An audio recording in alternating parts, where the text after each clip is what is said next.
샬롬 반갑습니다. 성도 여러분, 6월 23일 주의 날 예배에 참석하신 여러분들을 주님의 이름으로 축복하고 환영합니다. 오늘 우리에게 주시는 하나님의 말씀은 사무엘상 24장 1절에서 15절까지의 말씀 우리 같이 읽도록 하겠습니다. 사무엘상 24장 1절에서 15절까지의 말씀입니다. 시작. 사울이 블레셋 사람을 쫓다가 돌아오매 어떤 사람이 그에게 말하여 이르되 보소서 다윗이 엔게디 광야에 있더이다 하니, 사울이 온 이스라엘에서 택한 사람 3,000명을 거느리고 다윗과 그의 사람들을 찾으러 들염소 바위로 갈새 길가 양의 무리에 이른즉 굴이 있는지라 사울이 뒤를 보러 들어가니라. 다윗과 그의 사람들이 그 굴 깊은 곳에 있더니 다윗의 사람들이 이르되 보소서 여호와께서 당신에게 이르시기를 내가 원수를 내 손에 넘기리니 내 생각에 좋은 대로 그에게 행하라 하시더니 이것이 그날이니이다 하니 다윗이 일어나서 사울의 겉옷자락을 가만히 베니라. 그리한 후에 사울의 옷자락 뱀으로 말미암아 다윗의 마음이 찔려 자기 사람들에게 이르되 내가 손을 들어 여호와의 기름 부음을 받은 내 주를 치는 것은 여호와께서 금하시는 것이니 그는 여호와의 기름 부음을 받은 자니라가 됨이니라 하고, 다윗이 이 말로 자기 사람들을 금하여 사울을 해하지 못하게 하니라. 사울이 일어나 굴에서 나가 자기 길을 가니라. 그 후에 다윗도 일어나 굴에서 나가 사울의 뒤에서 외쳐 이르되 내 주 왕이여 하매 사울이 돌아보는지라 다윗이 땅에 엎드려 절하고, 다윗이 사울에게 이르되 보소서 다윗이 왕을 해하려 한다고 하는 사람들의 말을 왕은 어찌하여 들으시나이까? 오늘 여호와께서 굴에서 왕을 내 손에 넘기신 것을 왕이 아셨을 것이니이다. 어떤 사람이 나를 권하여 왕을 죽이라 하였으나 내가 왕을 아껴 말하기를 나는 내 손을 들어 내 주를 해하지 아니하리니 그는 여호와의 기름 부음을 받은 자이기 때문이라 하였나이다. 내 아버지여 보소서 내 손에 있는 왕의 옷자락을 보소서. 내가 왕을 죽이지 아니하고 겉옷자락만 베었은즉 내 손에 악이나 죄가가 없는 줄을 오늘 아실지니이다. 왕은 내 생명을 찾아 해하려 하시나 나는 왕에게 범죄한 일이 없나이다.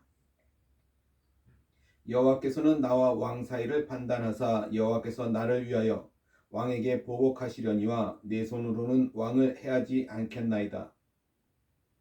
옛 속담에 말하기를 악은 악인에게서 난다 하였으니 내 손이 왕을 해하지 아니하리이다.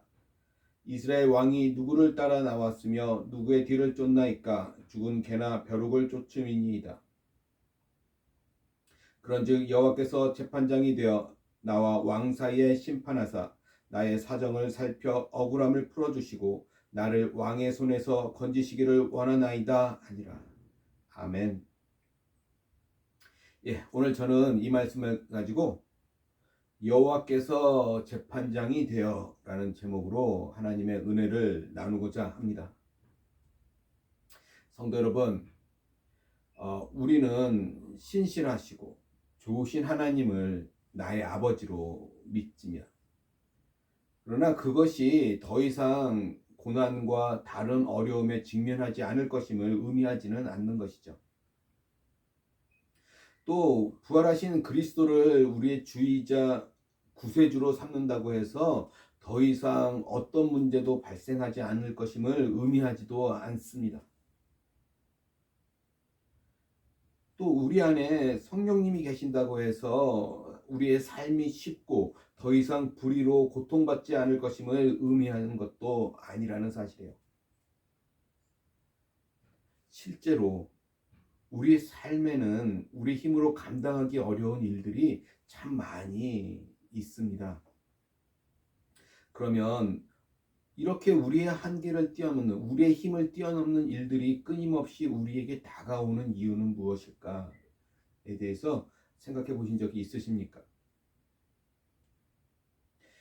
성경은 분명히 하나님께서 당신의 자녀들을 사랑하시고 또 하나님께서는 우리를 위해서 로마서 8장 28절에 이렇게 말씀하셨습니다. 이렇게 가르치고 계세요. 우리가 알거니와 하나님을 사랑하는 자 곧 그의 뜻대로 부르심을 입은 자들에게는 모든 것이 합력하여 선을 이루느니라. 우리에게 분명히 이렇게 가르치십니다. 그렇다면 하나님께서는 우리 삶 속에 이런 허락하시는 시험과 환난, 이런 모든 것이 합력해서 선을 이루는 것의 일부라는 것을 의미할 것입니다. 그죠? 그러므로 믿는 자들에게 있어 모든 시험과 환난은 어떤 하나님의 목적을 가지고 있다라는 사실을 우리가 놓쳐서는 안 됩니다. 우리를 위한 하나님의 궁극적인 목적은 당신의 형상으로 우리를 점점 더 성장하게 하는 것입니다. 그러기 위해서 하나님은 우리와 더 친밀하게 동행하기를 원하십니다. 그러므로 우리가 주님만 바라보고 주님만을 붙잡고 주님만을 찾을 수 있도록 우리에게 이런 고난과 시련도 허락하시는 것입니다. 자, 오늘 우리가 읽었던 본문에서 다윗은 주님께서 자신의 재판장이 되시고 변호자가 되시고 구원자가 되시기를 원한다라고 말하고 있습니다.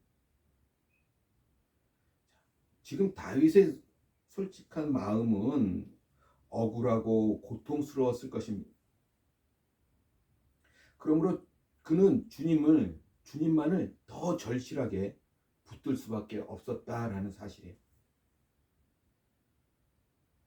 우리는 오늘 사무엘상 24장 오늘 읽었던 본문 전체의 말씀을 한번 살펴보면서 하나님께서 다윗을 어떻게 인도하셨고 또 다윗은 어떻게 주님만 따라갔는지에 대해서 한번 살펴보려고 합니다.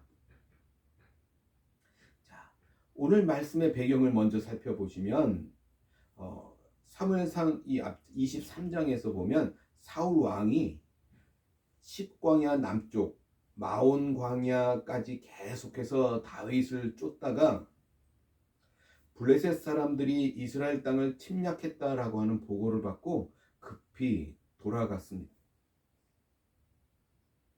그죠?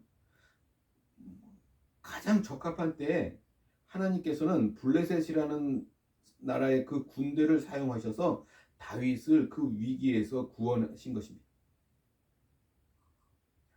그리고 사울이 블레셋 사람들을 쫓다가 돌아왔을 때 뭐라고 얘기하냐면 다윗이 엔게디 광야에 있더이다 라고 하는 보고를 다시 듣게 됩니다. 오늘 본문 1절부터 3절까지 한번 다시 볼까요? 이렇게 얘기하죠. 사울이 블레셋 사람을 쫓다가 돌아오매 어떤 사람이 그에게 말하여 이르되 보소서 다윗이 엔게디 광야에 있더이다 하니 사울이 온 이스라엘에서 택한 사람 3,000명을 거느리고 다윗과 그의 사람들을 찾으러 들염소 바위로 갈새 길가 양의 우리에 이른즉 굴이 있는지라 사울이 뒤를 보러 들어가니라 다윗과 그의 사람들이 그 굴 깊은 곳에 있더니 자, 사울이 뒤를 보러 들어갔다라고 말합니다. 이 말은 사울이 용변을 보기 위해 굴 안으로 들어갔다라고 하는 말이에요. 그런데 마침 그 굴 안쪽 깊은 곳에 다윗과 그의 일행들이 그 굴 속에 숨어 있었습니다. 어떻게 이런 우연이 있을 수 있을까요? 다윗에게 지금 놀라운 기회가 다가온 것입니다. 그죠? 자, 4절 이렇게 얘기합니다. 다윗의 사람들이 이르되 보소서 하나 여호와께서 당신에게 이르시기를 내가 원수를 내 손에 넘기리니 내 생각에 좋은 대로 그에게 행하시더니 이것이 그날이니 이다 하니 다윗이 일어나서 사울의 겉옷자락을 가만히 베니라. 성도 여러분 잘 보시기 바랍니다. 하나님께서는 다윗에게 이런 말씀을 하신 적이 없어요. 그러나 지금 다윗과 함께 도망자 신세였던 다윗의 사람들은 다윗에게 지금 여호와께서 주신 기회라고 말하고 있는 거예요. 여호와께서 당신의 원수를 지금 넘겨주신 것이라고 말하고 있는 것입니다. 그렇죠? 어떻게 보면 매우 옳은 것 같이 보이게 말하고 있는 거예요. 이때 다윗이 만약 이것을 하나님께서 주신 상황이고 하나님께서 주신 기회라고 받아들였다면, 그리고 사울 왕을 죽였다면 이제 앞으로 모든 도피의 생활을 끝낼 수가 있었을 것입니다. 그래서 더 이상 도망을 다니지 않아도 될 것이고 더 이상 생명의 위협도 느끼지 않아도 될 것입니다. 뿐만 아니라 어쩌면 다윗은 사울을 대신한 새로운 왕으로 세워질 수도 있었을 것입니다.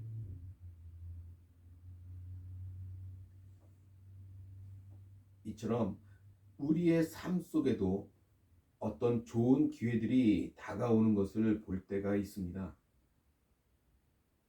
때로는 우리와 함께하는 사람들이 하나님의 이름을 언급하면서 주님께서 주신 기회라고 말할 수도 있습니다. 그러나 우리는 우리에게 주어지는 그 절호의 기회라는 것이 하나님을 향한 우리의 믿음이 어느 정도인가를 평가하는 어쩌면 시험일 수도 있다라는 것입니다. 우리에게 무엇인가를 주시는 것이 하나님의 뜻이라면 우리가 조급하게 움직이지 않아도 주실 것입니다. 하나님의 뜻이라면 우리가 놓치거나 실수로 몇 번을 거절한다 할지라도 반드시 우리 손에 쥐어 주실 것입니다. 우리가 움켜잡지 않아도 어느새 우리 손에 우리가 소유하고 있는 것을 보게 될 것입니다. 성도 여러분, 그러므로 우리는 좋은 기회가 다가왔을 때 우리는 그것을 성급히 차지할 것이 아니라 오히려 정말 그것이 하나님의 뜻이란, 그것이 정말 하나님의 뜻이고 하나님의 인도하심인지 우리가 살펴볼 필요가 있다라는 사실입니다. 만약 하나님께서 우리에게 물질을 주시기 원하신다면, 그래서 우리가 물질로 섬기기를 원하신다면 우리가 몇 번을 거절해도 그렇게 움켜잡거나 노력하지 않아도 어느새 우리 손에 물질이 들어와 있을 것입니다. 성도 여러분, 중요한 것은 우리는 기회를 붙잡는 사람이 아니고 하나님을 붙잡는 사람들이 되어야 한다라는 사실이에요. 우리에게 어떤 기회들이 다가왔을 때 주변 사람들이 또 주님께서 주신 기회라고 속삭일지도 모릅니다. 나를 위하고 나를 사랑하며 나와 함께하는 사람들이 주께서 인도하시는 것이라고 말할지도 모릅니다. 그러나 우리는 다윗과 같이 주님의 관점을 놓치지 말아야 할 것입니다. 5절부터 7절까지 말씀 다시 볼까요? 이렇게 이야기합니다. 그리한 후에 사울의 옷자락 뱀으로 말미암아 다윗의 마음이 찔려 자기 사람들에게 이르되 내가 손을 들어 여호와의 기름 부음을 받은 내 주를 치는 것을 여호와께서 금하시는 것이니 그는 여호와의 기름 부음을 받은 자가 됨이니라 하고, 다윗이 이 말로 자기 사람들을 금하여 사울을 해하지 못하게 하니라. 사울이 일어나 굴에서 나가 자기 길을 가니라. 다윗이 사울의 옷자락을 잘랐습니다. 그런데 그 뒤에 자기의 마음이 찔림이 왔어요. 다윗은 사울의 옷을 자른 것도 자신이 잘못했다라고 생각했습니다. 살아계신 하나님과 동행하는 사람의 한 가지 특징이 있다면 그것은 바로 양심이 민감하다는 것이. 다윗은 자기와 함께한 사람들이 주님의 뜻이라고 말하고 있는 바로 그 일을 하면서 마음의 찔림을 가졌다라는 사실입니다.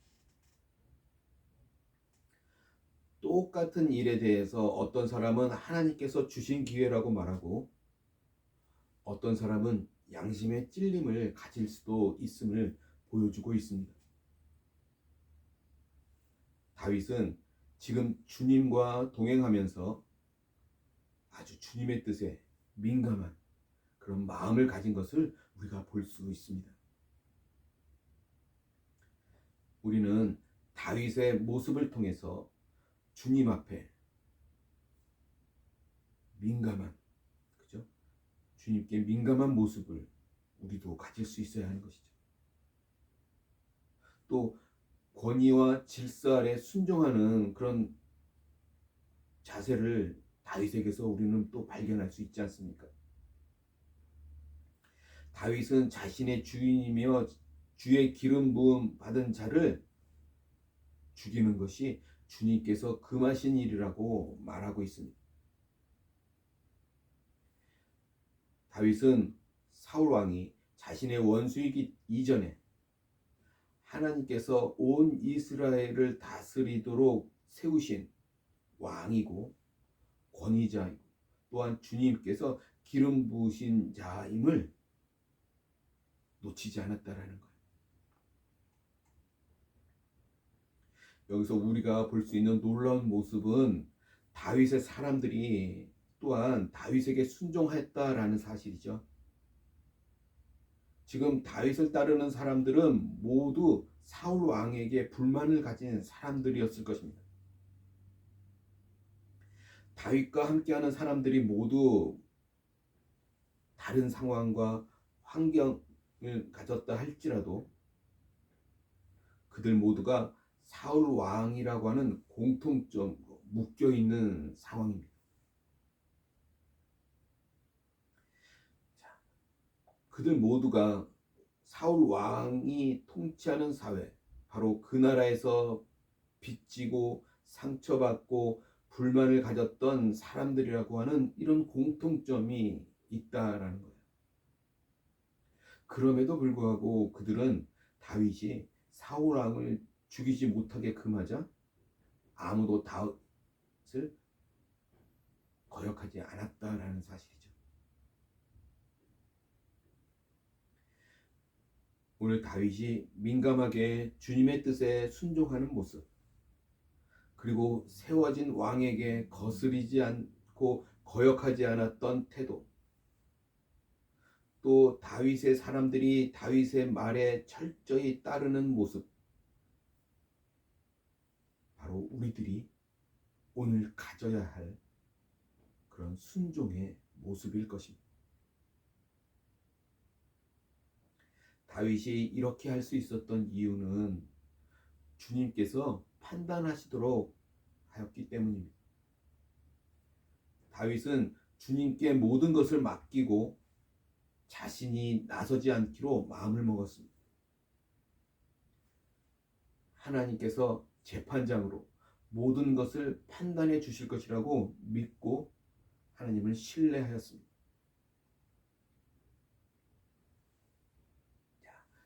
이어서 오늘 우리 읽었던 8절부터 12절 이하에서는 어떤 내용이 기록되고 있습니까? 사울 왕의 이 반응을 기록하고 있어요. 당시 어떤 사람들은 다윗이 사울 왕을 해치려 한다고 모함을 했습니다. 그러나 다윗은 그렇지 않다라고 항변한 것이죠. 심지어 다윗은 사울 왕을 죽일 기회가 있었어도 그렇게 하지 않았습니다. 그래서 다윗은 사울 왕을 따라서 굴 밖으로 나가서 자신의 억울함, 정당함을 사울 왕에게 호소하였습니다. 12절 볼까요? 이렇게 얘기합니다. 여호와께서는 나와 왕 사이를 판단하사 여호와께서 나를 위하여 왕에게 보복하시려니와 내 손으로는 왕을 해하지 않겠나이다. 다윗은 지금 이 말씀처럼 여호와께서 보복하실지라도 자기는 하지 않겠다라고 말하고 있습니다. 여호와께서 나와 왕 사이를 가장 정확하게 판단하실 것이라고 말하고 있는 거예요. 그 사실을 믿었기 때문에 이렇게 할 수 있는 것이죠. 15절. 그런즉 여호와께서 재판장이 되어 나와 왕 사이에 심판하사 나의 사정을 살펴 억울함을 풀어주시고 나를 왕의 손에서 건지시기를 원하나이다 하니라. 그러면서 다윗은 여호와께서 자신의 재판장이 되시고 자신의 억울함을 풀어주는 변호자가 되시고 자신을 왕의 손에서 건져주시는 구원자가 되시기를 원한다라고 말하고 있습니다. 사울과의 문제에서 다윗은 하나님만을 바라보았습니다. 그래서 하나님의 뜻을 따라간 것이죠.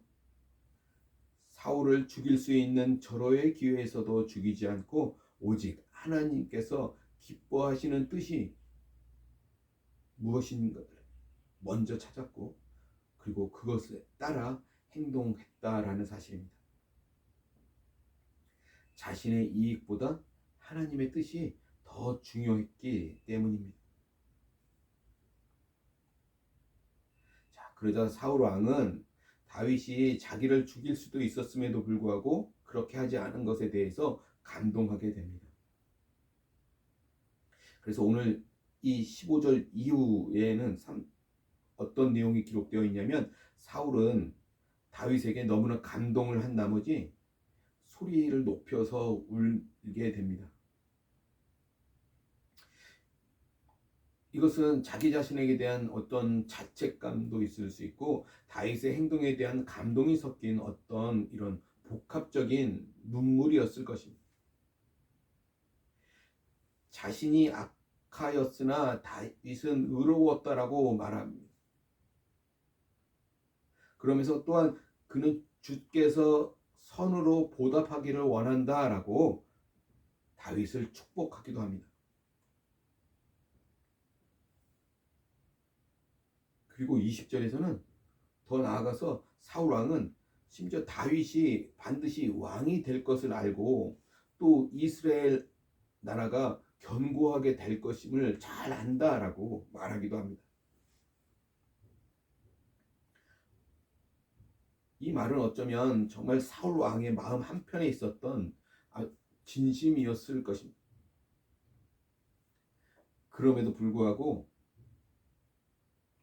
자신의 왕의 자리를 내어주지는 않습니다. 그죠? 만약 사울 왕이 여기서 다윗을 통해서 정말 주님만을 바라보게 되었다면 깨끗하게 그 자리에서 물러나고 다윗의 왕의 자리를 내어주었을 것입니다.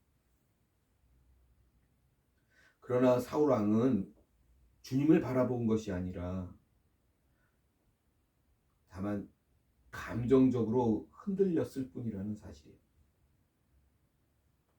그래서 이후에 사무엘상 26장을 또 읽어보면 다시 다윗을 죽이려고 그를 쫓는 그런 사울의 모습을 또 발견할 수 있게 되는 것입니다.